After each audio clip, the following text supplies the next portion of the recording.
కూడా మాకు ఇన్ఫర్మేషన్ ఉంది. వాటికి కూడా ఈరోజు మేము ఎగ్జామిన్ చేసి అక్కడ కూడా డిప్లాయ్మెంట్ చేస్తాం. మొత్తం ఎన్ని రోజులు ఈ డెబ్రిస్ని తీసే ప్రక్రియ ఉండే అవకాశం ఉంది? మాకు ఈరోజు ఒక కాలనీ ఎంత టైం పడుతుంది, ఒక స్ట్రీట్ తీసుకున్నప్పుడు ఎంత టైం పడుతుంది అనే అసెస్మెంట్ చేసుకొని ఒక్కొక్క వార్డులో ఎన్ని కాలనీలు ఉన్నాయి, ఎన్ని స్ట్రీట్లు ఉన్నాయి అనేది మాకు ఇన్ఫర్మేషన్ మున్సిపాలిటీ వాళ్ళని అడిగాము. దాన్ని బట్టి మేము యాక్షన్ ప్లాన్ డిజైన్ చేసుకుంటాం. సో రఫ్గా మాకున్న ఇన్ఫర్మేషన్ ప్రకారం అయితే ఒక వీక్ టైం పడుతుంది అనుకుంటున్నాము. సో ఇంకా అంతకంటే ఎక్కువ రోజులు ఉన్నా కూడా చేయడానికి రెడీగా ఉన్నాం.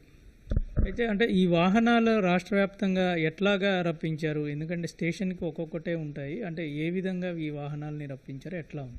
సో మాకు ముఖ్యంగా 180 ఫైర్ స్టేషన్స్ ఉన్నాయి. అందులో 240 వెహికల్స్ ఉన్నాయి. అందులో మాకేంటంటే double, triple unit fire stations, spare vehicles ఎక్కడెక్కడ ఉన్నాయో కొన్ని ఫైర్ కాల్ రేట్ లేకోకుండా ఐడియల్గా